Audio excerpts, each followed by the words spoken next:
Inilah saat terbaik bagi kita untuk mewujudkan sikap kita sebagai kesatria sejati. Tidak ada yang perlu ditakuti, meskipun kekuatan musuh berlipat 100 kali. Semua pasukan sudah kami siapkan di alun-alun, Gusti. Arahkan menuju sungai Tambak Beras. Dalam keadaan terjepit, sungai itu bisa kita gunakan sebagai benteng. Kita menyeberang? Ya, tapi siapkan pasukan panah di seberang barat. Mereka akan melindungi pasukan kita kalau terpaksa harus mundur menyeberangi sungai. Kita juga bisa gunakan pasukan panah itu untuk menghantam Majapahit, yang memang sengaja kita pancing mengejar pasukan kita.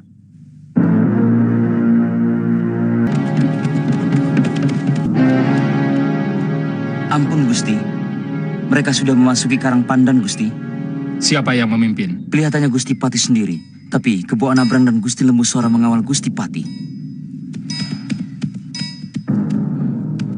Tidak seorang pun boleh mendekati Anabrang dan Nambi, karena mereka musuh pribadiku. Hanya aku yang berhak mencabut nyawa kedua orang itu. Tempatkan pasukan panah di tebing sungai. Jangan nyebrang, meski pasukanku menang. Baik, Gusti. Kecuali pasukan panah. Yang lain menyeberang. Kita berperang karena diserang. Pertahankan kehormatan kita habis-habisan.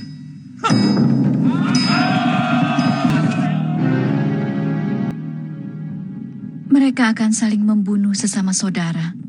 Padahal rasanya baru kemarin, mereka saling bahu-membahu melawan Kediri dan bala tentara Kitai Nagari. Ya. Sebenarnya, siapa yang patut disalahkan, Kakang? Hawa nafsu. Dia selalu mempengaruhi hati manusia untuk merasa benar sendiri. Dia akan menutupi semua celah kejujuran dari pikiran manusia. Ada yang mengatakan bahwa Gusti Ranggalawe tiba-tiba berubah setelah dia Halayuda bertandang ke kediamannya. Sementara banyak pejabat yang bergunjing bahwa dia Halayuda kecewa karena tidak mendapat jabatan apapun. Saya juga dengar selentingan seperti itu. Tapi apa mungkin Gusti Ranggalawe bisa begitu mudah terpengaruh? Jadi, sebenarnya apa yang menyebabkan Gusti Ranggalawe nekat memberontak, Kakang? Bisa jadi Gusti Ranggalawe merasa malu karena telah melakukan perbuatan tercela. Dengan berlaku kurang sopan di hadapan Gusti Prabu dan para pembesar kerajaan yang lain. Karena itulah beliau jadi nekat untuk meneruskan perbuatannya. Kenapa harus memberontak, Kakang? Kalau memang dia menyesal, mestinya kan bisa diselesaikan dengan minta maaf. Itu yang sudah kita bicarakan tadi. Hawa nafsu menguasai pikiran Gusti Ranggalawe dengan menebalkan harga diri. Seolah-olah minta maaf adalah perbuatan yang hina. Beliau kecewa. Kakang tidak berada di pihaknya. Gusti Ranggalawe adalah seorang ksatria yang sejati. Beliau sangat menghargai sikap orang lain, bahkan tetap menghormati saya, meski misalnya saya berdiri sebagai musuhnya. Hamu! Kita serang mereka begitu sampai di seberang sungai. Boleh saya bicara dulu kepada Ranggalawe, Anabrang? Apa perlu, Kakang? Jelas dia membangkang kepada Sang Prabu. Ini usaha terakhir menyadarkan dia. Bagaimanapun, Ranggalawe pernah berjasa kepada Sang Prabu. Bagaimana Adipati? Kakang Lembusora mau mencoba menyadarkan Ranggalawe sekali lagi. Silakan, Paman. Saya pribadi tidak pernah menghendaki perang. Ranggalawe yang memulai semua ini. Terima kasih, Rakyat Pati.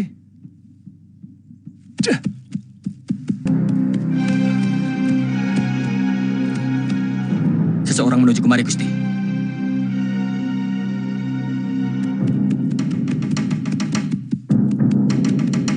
Saya tahu.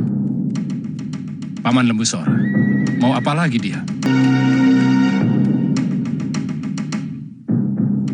Ada apa, Paman? Lawe, aku sengaja minta waktu kepada Patih Nambi. Aku ingin bicara dengan kamu. Karena ini menyangkut begitu banyak nyawa orang. Silahkan bicara, Paman. Saya hanya membeli. Kami tidak mau mati konyol hanya berdiam diri.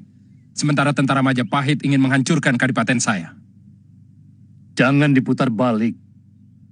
Kami melakukan ini karena kamu mempersiapkan pasukan untuk berontak. Paman cukup kenal siapa Ranggalawe. Pantang mulut ini bicara bohong. Asal paman tahu bahwa saya menaruh lebih dari 100 telik sandi di Majapahit. Mereka melaporkan bahwa Gusti Prabu mengirimkan tentara untuk menumpas kami. Aneh. Ada yang melaporkan kepada Gusti Prabu bahwa kamu tetap tidak berniat minta maaf dan mempersiapkan makar. Tapi benar kan bahwa kamu tidak berniat untuk meminta maaf atas perbuatanmu tempo hari? Benar, Paman. Daripada putih mata, lebih baik putih tulang. Supaya tidak banyak jatuh korban, saya tantang Nambi atau Kebo Anabra.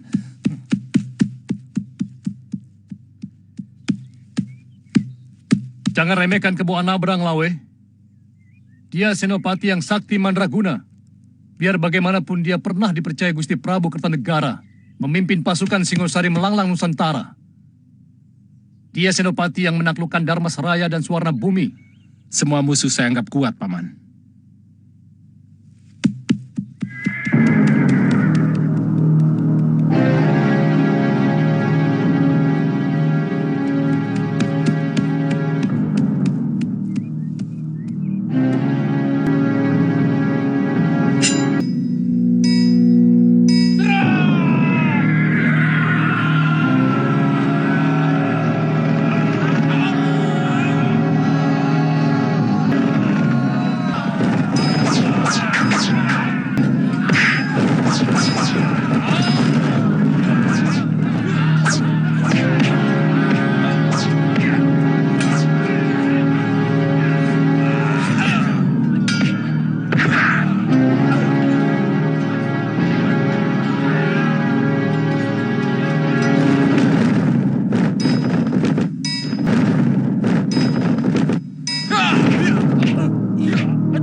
Kamu sengaja menyiksa seseorang yang paling berjasa dalam berdirinya Majapahit, Anabram.